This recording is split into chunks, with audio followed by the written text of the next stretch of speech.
Yo, I just got done watching Gen X Gamers video on Atari Creek. Dude, this is why I tell you guys, and I've been telling you guys that these are not good people. I mean, you see this, right? You see this with your own eyes, right?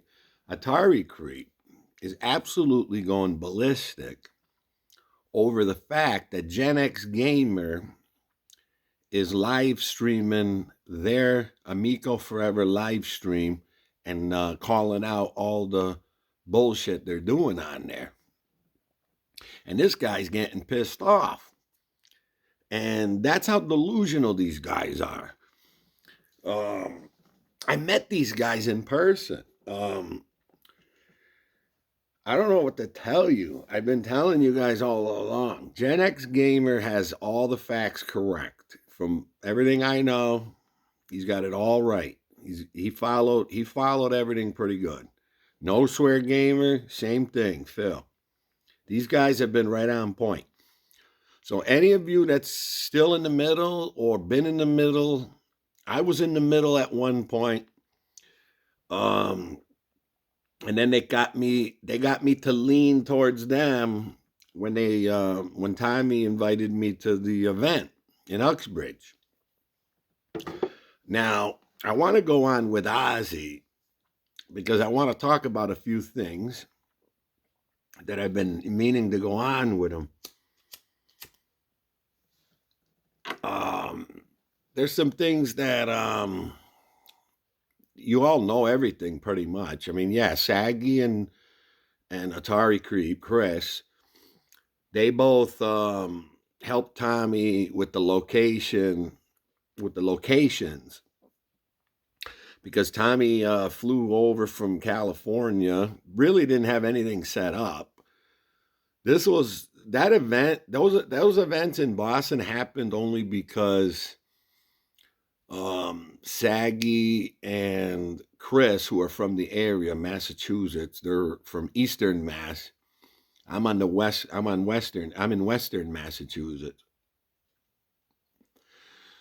Um, so it was pretty much like they found the spots, and Saggy made up some signs and stuff, and Tommy didn't do really much. He just brought his duffel bag of his Amico stuff, and they pretty much did everything else. They did all the work.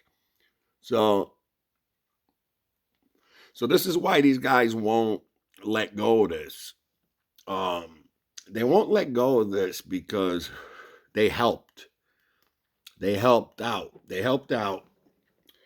So when you help throw a birthday party, or you help set up a party, you feel like you're part of it. And this is how they came out. They came out with that's what they got out of this. They helped out with the event, and that's it. No turning back. Tommy's our friend. We helped him, and and that's it. So the system still hasn't come out.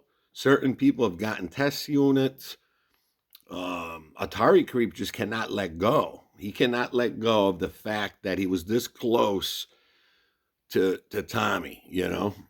Um, these guys cannot come to admit that nothing's gonna happen. I mean, what is Amico holding on to right now? With all they got no money. We know all the facts, right? Um, so how can they keep kicking the can? I just don't get it. I mean, uh, I just don't know how they feel like this is gonna be released. I mean, what are they just hoping to get one? Like Atari Creep's hoping to get one. I mean, Atari Creep, why don't you just have DJC send you one of the test units, and you can 3D you can 3D print it and 3D print your own, and it's just going to be a box that sits on your shelf anyway. Um, I don't know. Maybe it'll have a few games on it. I mean, DJC claims to be testing something, so there must be a couple games on there. But you ain't gonna get the full library of games that were originally scheduled. I mean, so it's like, what do you want it for? Um, I mean, there's so much to talk about, even though everything's been talked about. There's still so much that is hard to explain. Um, but I just can't get over the fact that Atari Creep is going ape shit over Ozzy doing what he's doing. I mean, keep doing it, Ozzy. I mean, and you're like all we got. You and Phil, the No Swear Game. Are you guys, as far as business side of things? I mean, I come on here and I just talk like Slotham and Darius, and yes, I played it. Yes, I met these guys, but that's why I continue to tell you guys that they're not good people. Yes, they have viewers that go on there and they're delusionized, and they give these guys a pass. They don't look at the full picture of what these guys did and what they're doing. They don't come to your channels and watch what we say, so they have no clue. And even when they do, they don't take it with a grain of salt. They just take it as we're lying and we're bullshitting. And like I was saying about Pat, now he's got this shit going on with um with Brett Weiss and with Smash JT.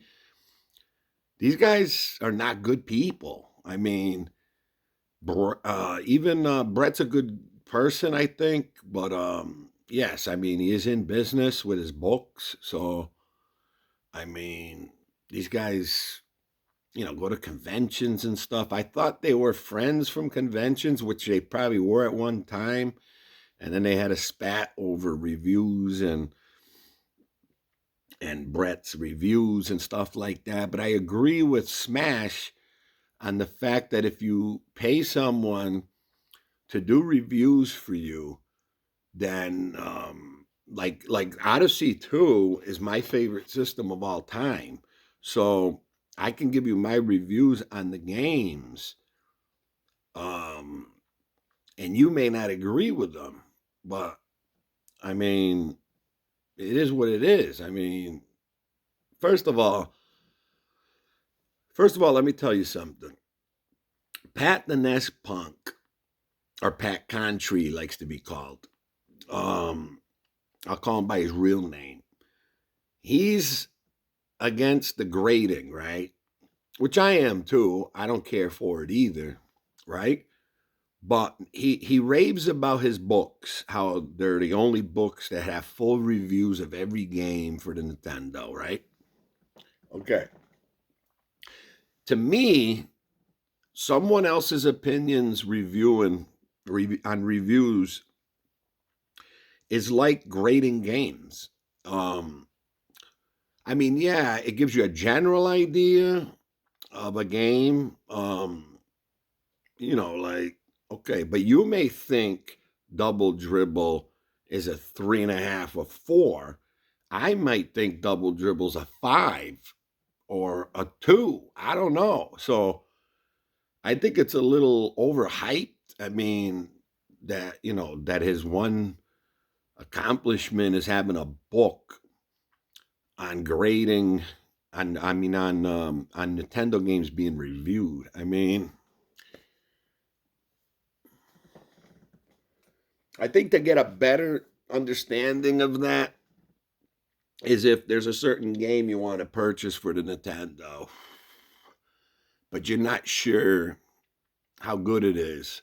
There's so many YouTube channels now that you can hit up 3 or 4 Nintendo, a certain game. I don't know, say Metroid. Okay, you can or whatever, any game. So you can go on 3 different YouTube channels and check out 3 different reviews, and then you could decide which one you think is correct and which one sounds better to you and which one has a better take on it. I mean, who's gonna pick up a book that that random people reviewed games and go by that. I mean, who cares? I had the Ness book because I met Pat a couple times at the Hartford convention here in Hartford, Connecticut. And the first time I met him was, I think, 2018 or something like that. And I bought the book off him there for like $50. Um, I didn't have it signed because they were like wrapped. So I just kept mine. I bought it at the last day and stuff. He was running out, and I said, "All right, let me grab one." The thing's like so big and heavy, and it doesn't even fit on a shelf like upright. So I wanted to put it with my book collection, and I had it for a couple years, and um, I recently gave it away. Um, I really never used it. I didn't like the way it was formatted anyway. It was like the pages were like too cluttered with stuff, and it just wasn't. You know whose book I enjoyed a little more is what's his name? I met him at the same time, and he makes his book kind of like Brett Weiss, Whit Winterhagen. What's his name? He also signed it for me. This is a little mini book, but he also made those books. Jeffrey, his name's Jeffrey. Jeff, remember that? If you see this video, which I doubt. But anyway, Jeff makes some decent books. Brett's books, I do have a couple of Brett's books. I don't have the Nintendo ones or anything like that. I have like the older books that he made on all the systems that he made a while back. It's like a little set. But I mean, those are just people's opinions, just like grading. Um, I mean, I'm gonna send this to Wada and have them grade this. So some guy is gonna look at this and all the label and whatever he says it is, a 7 or whatever. It's like, okay, now it's in plastic, and some guy's opinion was a 7 on it. I mean, I'll just say it's a decent condition cart, and I can play it. It's not in a plastic. You know what I'm talking about. So, getting off subject, I just wanted to come on here and say, it's unbelievable how. And I was about to give Atari Creep a pass because I thought he was coming around because he hasn't been doing anything. He hasn't been making many Amico videos, but I guess he is still joining the chat on Amico Forever and kissing ass. Of course, not being critical at all. He's still 100% cucked. But when I say he's been boycotted since day one. They've never really had him on there. They won't. I don't know if it's.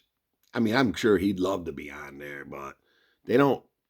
They don't technically ask him. I mean, they ask Panda Sub to be on there before they ask fucking Turbo Joe, or they never. Those guys have always been boycotted.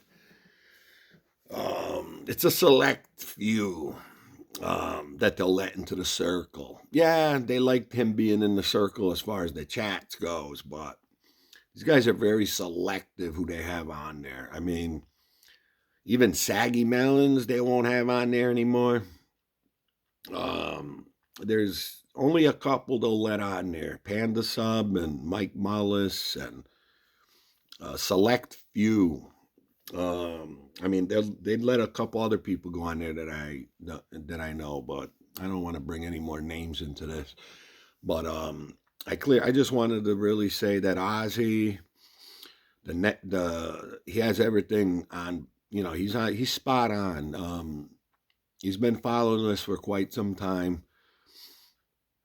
Like the people that had it, the people that when I went to the Uxbridge event, it was when Gen X Gamer had gotten into it with Atari Creep over Tony from the Geek Getaway. Um, there was something going on between them at the time, and they brought it up there. Tari Creep brought it up, or someone, DJC, someone brought up Gen X Gamer. I might have even brought him up and said, "You guys know that new guy that's been? Oh, didn't you get into it with him?" And I think I brought it up, and then he was like, "Yeah, he's a clown and this and that." And then Tommy said, "All he wants is his wood grain." He'll, whatever. I don't remember what he said. I couldn't remember if I think about it. But they brought up Tony. They brought up what's his other name? I brought up No Swear Gamer because at the time No Swear Gamer was trying to predict the release date. What would be the release date according to GameStop? And that was at the time he was trying to make a prediction on when around he was almost trying to guess the exact next release day because this was after it got delayed again. And I mentioned this to Tommy, and I said, "What's going on with that GameStop release date? Why is that still posted?" And he's like, "They don't have a clue." And I'm like, "Well, aren't you going to do something about it or something like that?" And he was like, "No, I'm not going to do anything. They don't have an idea. They don't have no clue and this and that." So he was aware that GameStop had a release date that wasn't going to happen, and he didn't. And he made it sound like he wasn't going to do anything about it. Like he could have, but I guess it was something that they let go. I guess because to get the pre-orders, someone mentioned. So I didn't know it at the time, but I guess that's why. But he also said, "Oh yeah, the No Swear Gamer. That guy doesn't have a clue. He doesn't know what's going on." And come to find out, these guys had more information after this than they thought. And every time Phil puts out the numbers and the information, it's like he was there. And Gen X Gamer, same thing, like he was there. Darius was like that too. Darius almost always had things right, like he was almost there. I don't know if he had people giving him the information or what, or he was just guessing right. Um, but Darius, I mean, and then let's face this. Remember when Tommy put out that big video on Intellivision Amico? It's like an hour and a half long. I just watched it again, and it was when he was planning on the release date being 4/3/2/1 of 2021. I guess I don't know, but but I remember um, well, just the fact that never happened again. And like Slotham's been saying, these guys literally took the coins, and I mean that's how it appears. It appears they took the coins to the islands and on the pirate ship. But what I can't believe is that John Alvarado still has the balls to show up on the live streams, which is with them. Which is I don't believe this because like Gen X Gamer said, is anyone going to be held accountable for this? That are stringing people along and that strung investors along, or is it just Tommy and that's involved with that? If anything's going to happen, or are these guys going to be accountable for anything? Because they do the walk of life like they have no worries. So I mean, yeah, I mean, Goose, I guess Goose and Sweet and Tender been putting out little clips of DJC saying, invest in one. I encourage you to buy one. And then he denies it. It's like, and then Leo DS was also mentioned at the event. I don't know what was going on with him at the time. But he was mentioned. Panda at the time, Panda Sub, he was kind of like a middle person, but they liked him. So he wasn't really overcritical, but he was never like, he never bought into it. So he wasn't invested in it, but they just liked him. They really liked him. I remember Saggy and DJC really liked Panda, so they did allow him into the circle. Even though he didn't even put a pre-order in, and he wasn't really 100% sold on it, and he wasn't a regular, an original Intellivision owner at any time. He had no clue. Same with Retro Bro. From what I've heard, Retro Bro has no clue what the regular Intellivision was. I mean, we know that Atari Creep and Turbo Joe and DJC, um, and maybe even Nick and Rab, they have like a knowledge of the original Intellivision. They had it growing up. And that's why they were so on board with it. But like some of these other guys, they just got allowed in because they liked them. I guess Retro Bro too. They let him in. He helped out in Philadelphia, I guess, because that's where he lived. When they had the Crayolas, when he had everyone over, and they accepted him into the circle. He almost became the main guy. He was the main guy for a little while, and he had no clue what the original television was. He never played it in his life, he said, but he was on board with this because of the family friendly thing, and he is a family guy, Retro Bro. So I don't know how exactly Retro Bro got tangled up with them, but I do remember that around the time when they allowed Panda to really get in there, I sensed, I don't know if this is true, but I sensed it when I was watching the videos. I always sensed that Retro Bro didn't really like Panda. I don't know if it's because he was kind of taking over his role a little bit, like being the guy that never played it, the original one, and not really being sold on it, and but then being allowed into the circle. Because Retro Bro didn't allow Panda into the circle. It was DJC, Saggy, and Retro Bro for some reason always had a thing with Saggy. He likes her because he had her over, I guess. She was one of the persons that was at his house, and he claims they're friends, but I just don't see how you're friends when you live thousands of miles apart and you've only met once in your life, and you just keep in touch. I guess, all right, whatever. Yeah, I guess you're friends, whatever.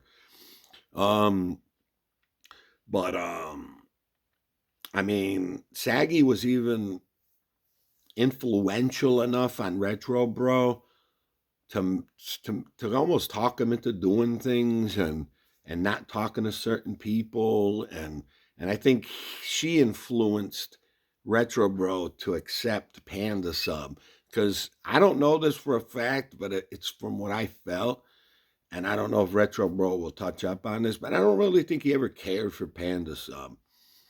Um,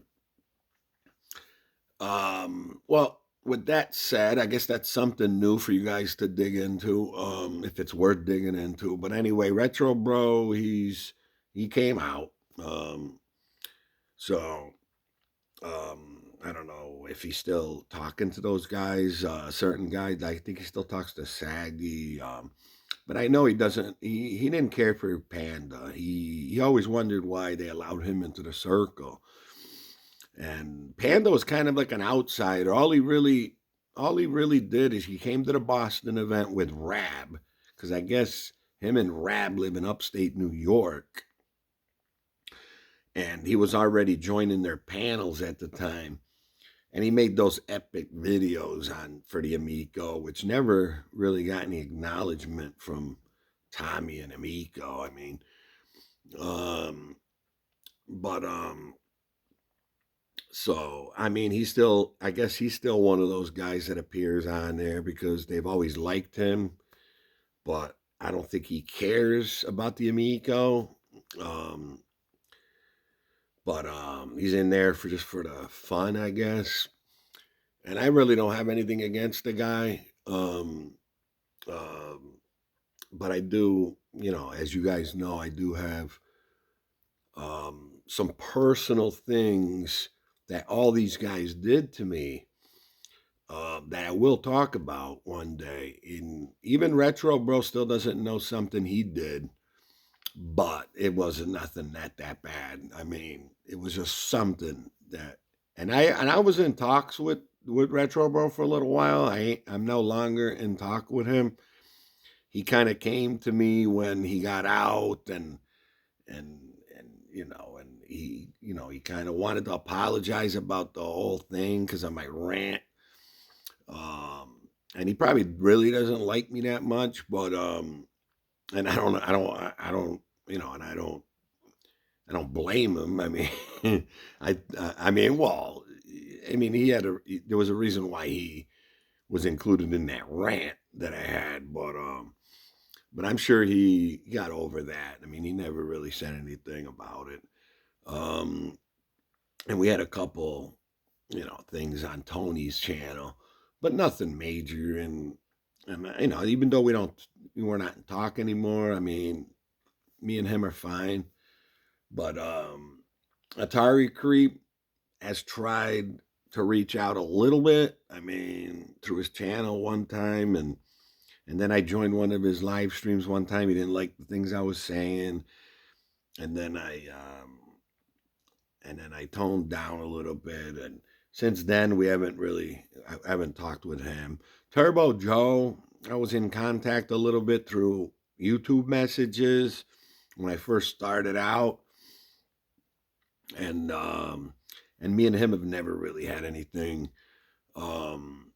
anything go wrong or anything. Just maybe disagreeing on the Amico, but and Atari Creep, his thing was that he couldn't believe that that I went the way I did, and he was like, "Oh well, if I don't check my stuff all the time, and I didn't know you were trying to reach out, and it was a little too late at the time, and I had already made my decision to cut these guys out." And another guy I was in contact with through either Twitter, which I don't really know. I don't really like using Twitter, as Ozzy knows. I think I have two accounts that I don't even know. I must have created two accounts, but I have a problem with using Twitter. It's confusing to me.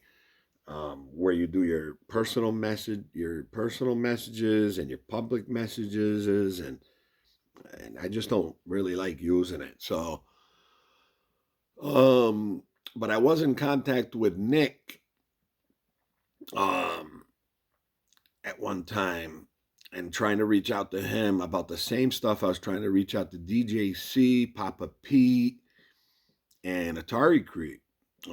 At the time, I was trying to reach them. I was trying to reach out to them all because of what I was seeing on the internet and what I was seeing on YouTube, and I had some suggestions on what they should do, some opinions on how to get the haters kind of to calm down, and they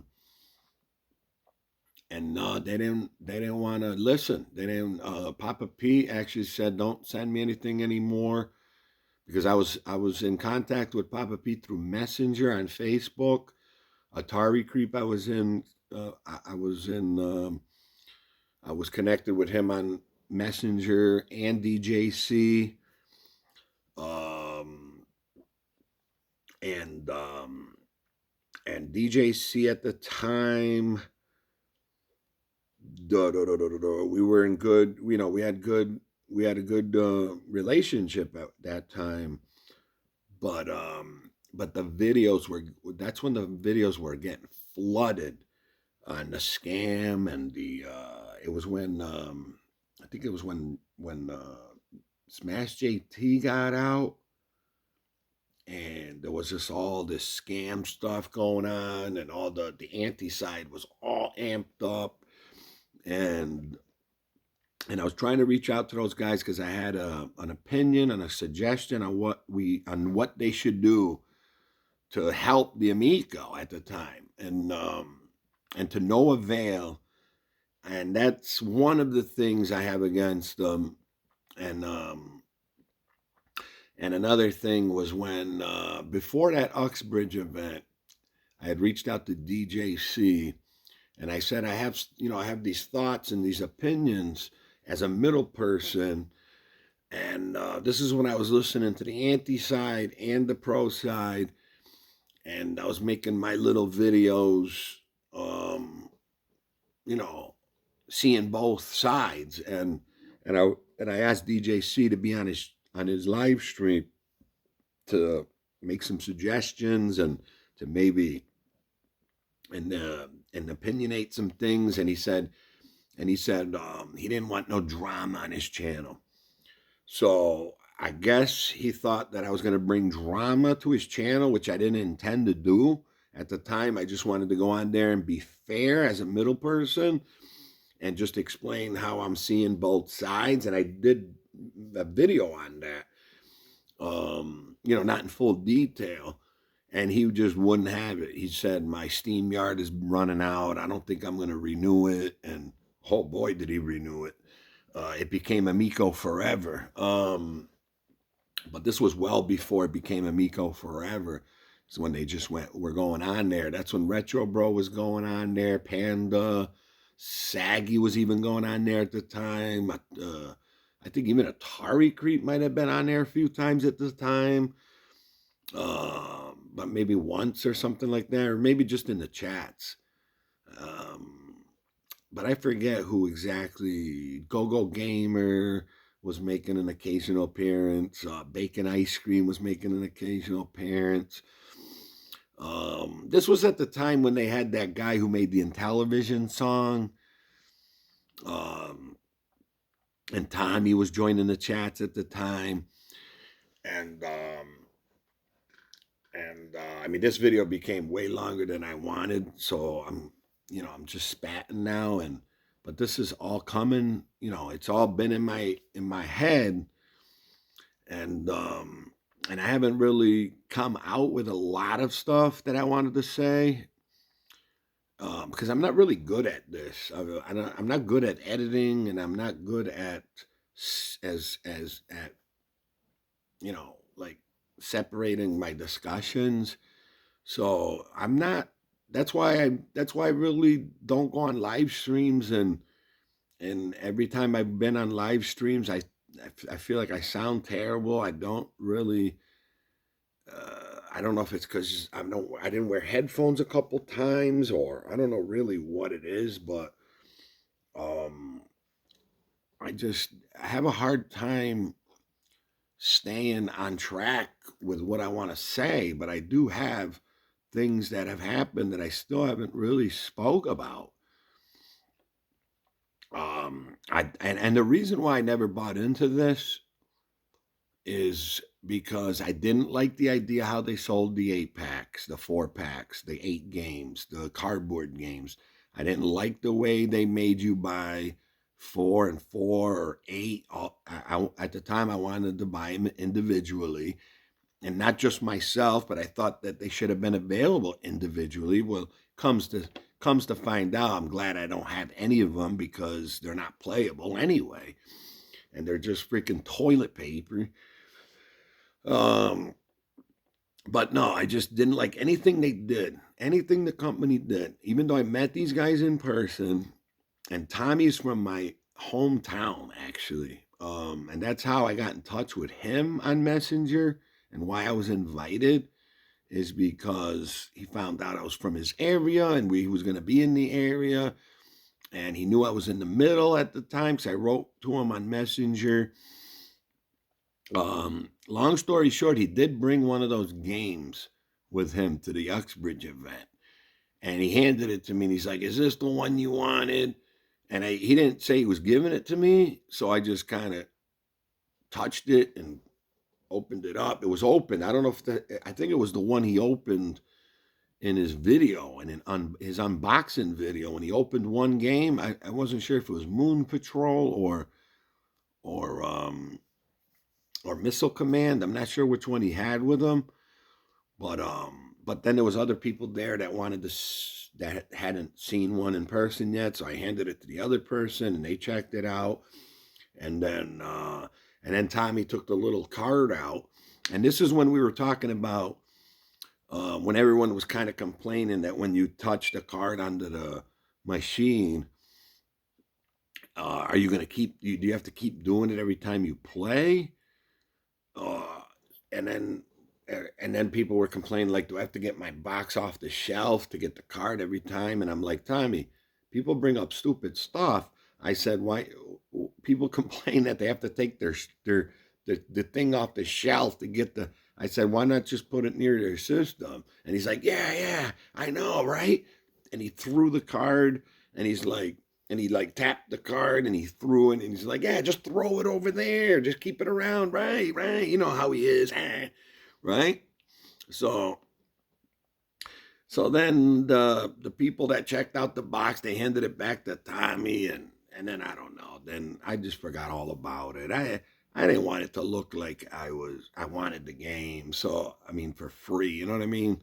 Yeah, I mean, I would have took the game just to have one, but he didn't literally say, "Here, take it." I don't know if it's because other people were around. He was just like, "Is this the one?" So he kind of was giving it to me. Probably, probably one, the thing he was trying to give me to get him on, to get him on his side. So that's why I kind of didn't want to take anything. I gave stuff away, but in the end, I say I regret giving stuff, but I guess I don't. I really don't. It just goes to show you when someone appreciates something and when they're selfish about, and they're just selfish people. I don't think Atari Creep's a selfish person because he is time and time again, and even that night, he really showed appreciation for when I gave him the Atari lunchbox. Um, and I mean, he has his thoughts on the Amico, and his reasons for being, like 100% still all in and not being critical about these guys on the Amico thing.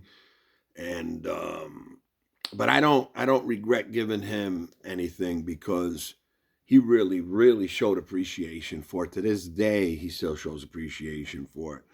So, I mean, if he gets mad enough at me and he fucking makes a video where he fucking busts it up, he is crazy. but either way, whatever, do what you want. But no, I'm glad you're enjoying it, and I like it in your background. So I mean, I don't really view your channel as much as I used to. And Atari Creep knows this because I told him at the event he was one of my top 10 channels for a long time, and the Amico changed that. So that's what I mean when I say a lot of these guys will always say the Amico was the best thing that ever happened. Okay, for some channels that got them to 1,000 Ks, and I'm not taking anything away from you, Gen X Gamer, and I know you say that sometimes, and that's all good, and I'm glad. And that you're one guy I'm happy to see get over 1K because you do a really good job on your channel and your content is good, and I will stay subscribed to you. Even though I don't like staying subscribed to a lot of the Amico channels because it gets me angry sometimes. So, but No Swear Gamer, I was subscribed to him before the Amico when he just would play a game and review it. The old school games. Atari Creep was an old school Atari guy, so I enjoyed his content. And the Amico kind of fucked that up. Turbo Joe used to do good content. He ever since the Amico, Turbo Joe don't make any content anymore.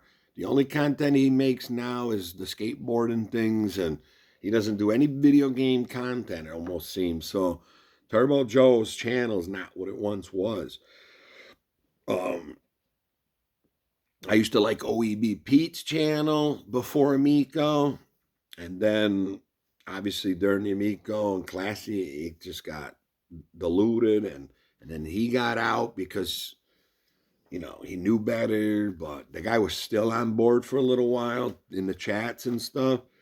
Now he's totally away from it, I think. I don't know, because I don't watch the Amico forever.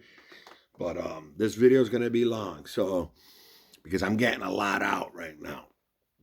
So I just remember at the time, Darius Truxton had his channel, and he was making his Amico videos. This was before Slotham. But I mean, Slotham, I do. I'm going to stay subscribed to Slotham because I enjoy his voice. When he talks, and I don't think everyone likes to listen to me. I don't think I sound good on videos, but I've been told I talk too slow. I think I talk out of pace. I'm all over the place. It might be the Italian in me. I don't know. Tommy. But no, recently I've watched the old Amico videos. All that equipment that they had in there. The controller, what do you call that machine that charges them? How many times can it be charged? All the machines Tommy was showing. I mean, these guys they really made it look like they were going to be there for a while. I mean, they had a tumbler machine. They had all these sophisticated, expensive machines. And then these guys were getting paid good too. John Alvarado and what's his name? Fucking who doesn't really even get mentioned much is the new CEO there, Phil Adam. These guys were all getting paid good, and I watch those videos now and see all the freaking programmers from the third parties, and it's like, should all these people be held accountable, or is it Tommy only? I don't know. I mean, it was like a fucking. It looked like it was going to be, like I think we were all, thought this was going to happen because Tommy wasn't really an internet guy. I mean, Twitter, I guess he was, an Atari age, I guess he was, but Tommy's old school. And I remember when he was making some of those videos on YouTube, he was like, I'm new at this. And he was even trying the unboxings when he got the games. And he was doing videos like those little videos he was doing personally, where he was walking around the place, talking to people. And he's like, I'm new at this. And you just thought this was going to be something that was going to last for a while, right? And then all of a sudden, kapoof, gone. Everybody's gone. The office is empty. Where'd the stuff go? Where'd all those expensive machines go? Is it true Tommy sold all his collection? Is it what's going on? His father died. He's not. He gave the CEO position to Phil Adam. It was so unprofessional. Everything. I mean, you knew the company was done when they didn't even announce that. Really, it just happened on a live stream on Mullis's or Retro Bros channel or something. And I remember that day vividly that DJC was actually in the chat in one of those videos when they were talking about the new CEO or something, and then Retro Bro was starting to have that background, that Amico background and stuff, like it was gonna be launched by that Christmas or something. 20, what was that? 2021? I don't know, right? It went from 4-3-2-1 to supposedly Thanksgiving or something. I don't know. 10-10 again. I don't know. It was a mess, dude. It was a fucking disaster. But then all of a suddenly you had Retro Bro who kind of like was put in charge here with all the background, and that lasted for not even like 3 days, and next thing you know, that went belly up, and that's when the company was going to go in quiet time, I guess.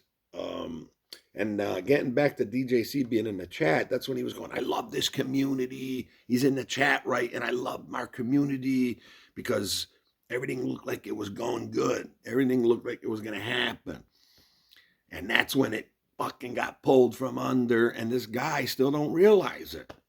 He fucking still don't realize it. He went from loving his... But I'm going to tell you why DJ Cuck is going to stay Cuck to the end. Because DJ Cuck grew up on the Intellivision. That's why he almost started his channel, because of the old Intellivision. And then when this Amico came around, he was like full board. I mean, and he went to the extreme, and is still going to the extreme. And the reason why he won't let go is because he watched those Amico videos, and they were that hour-and-a-half video I'm talking about, and those Amico videos when they were showing people playing it and the families and this, and that's when all the anti-side was nitpicking, you know, the game having the wrong game, and the battle tanks having the license, and everyone just kept finding something, the lag in the controllers, and that's when the Amico side really got onto the pro side. And that's when the pro side started hating certain people from the anti side and started blocking them out. And because then, at the time, DJC was putting the blame on the anti side, why the system didn't come out. So this is why you can't convince him that it was Tommy, it was a scam, and that he's in the middle of a scam, and that Tommy wasn't a good person, from, you know, those videos that were put out from Tommy about the live thing and the sound thing and all that. And DJC will not come to grips with that, because he feels the anti side is what fucking ruined it for the fucking Amico. So that's what Tommy fucking did. He made it. That's why Tommy would always stir the pot with the anti side. So he knew that this was going to be a scam. He knew it wasn't going to happen. As much as he wanted to do it early on, Tommy was a type of person that, you remember those videos he was putting out where they were trying to figure out the texture, if they should go with this texture or that texture. And Tommy was the kind of person that couldn't make a decision. So it became to the point where he just gave up on the whole fucking thing. Like, it wasn't going to be perfect the way he wanted it, because there was too many decisions to make. You go back to those videos, they talk about the weight, making the system weigh more if they put the pads, how you put the controller in, the sound, the material, the texture. So when these decisions became overwhelming for Tommy, and it already been tattered, the name's been tattered. So if we launch this thing, we're gonna waste all the money that we made in investments, went to all the machines and stuff. Now, whatever was left was employee money, right? And then now he figures, I got to make all these decisions, right? And then I'm going to put the rest of the money into this, and the thing's going to flop because of all the turmoil, all the fucking bullshit that they had already put everybody through. It wasn't going to be a thing that was going to sell and be successful. So this guy just said, let's just fucking quit. Now, the reason why they're still kicking the can is because he does still want to reward the ones that he really personally promised things, and he doesn't want them to eventually hate him and not consider him a friend anymore. And when I say this, I mean Relic Gamer, DJC, Mullis, Nick, Rab, and whoever else, Tyree Creep, Turbo, whatever. There might be hundreds of other people that are not on YouTube that he promised friends and family and stuff, and actual friends probably. So why they're still continuing this is because maybe they do want to do a soft launch. They do, the reason why this is still going is because I think they do want to do a soft launch just for these people that he really wants to reward with something because they believed in him.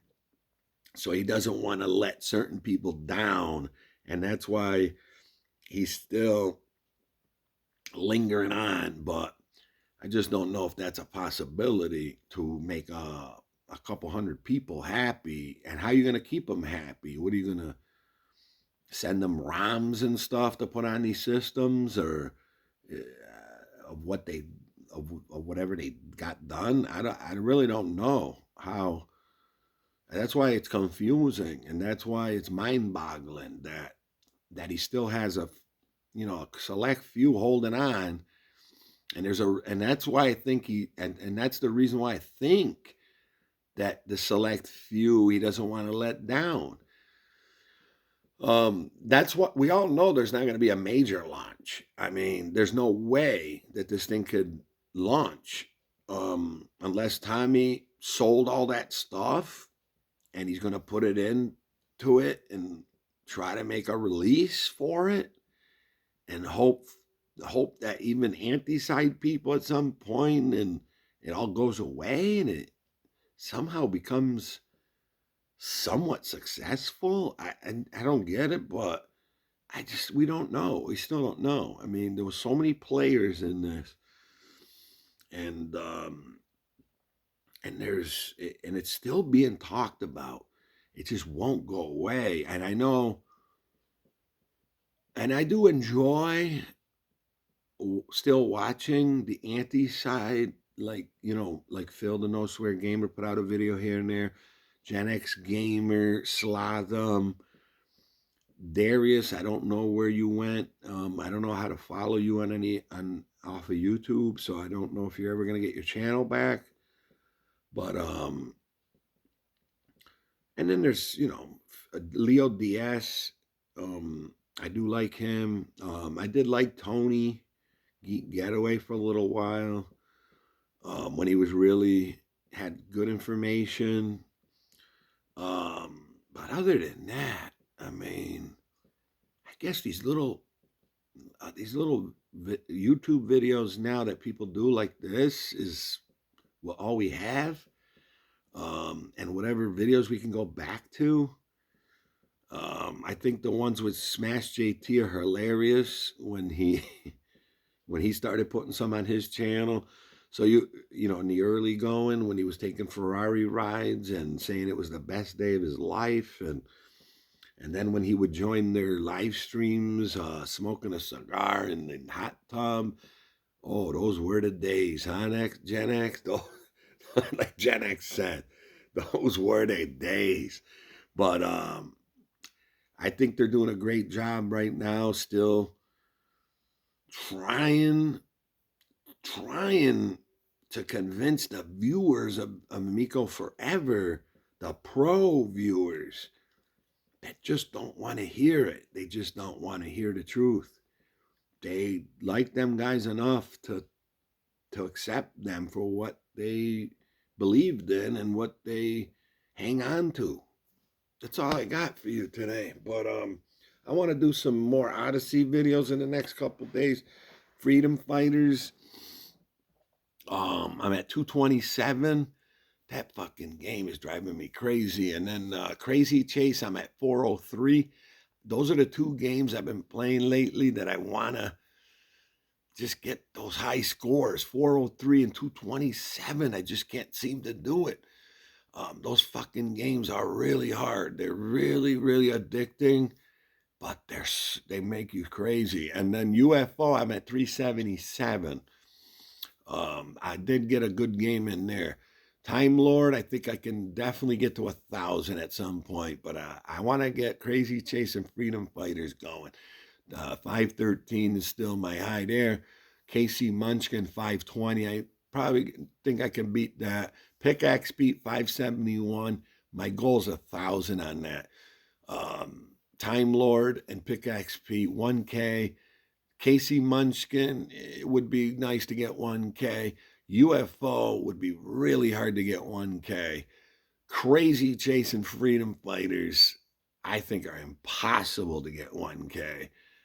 But I think it can be done. It's just, all right. Anyway, this video is long enough. Um, I'm happy to give you guys something to listen to, even though I might be annoying. I don't know. I've been doing this for a couple years now, but really haven't gone anywhere with it. Just kind of not looking to go anywhere with it. Uh, just kind of want to do this, and it's okay, right? So, all right, later, boys and girls.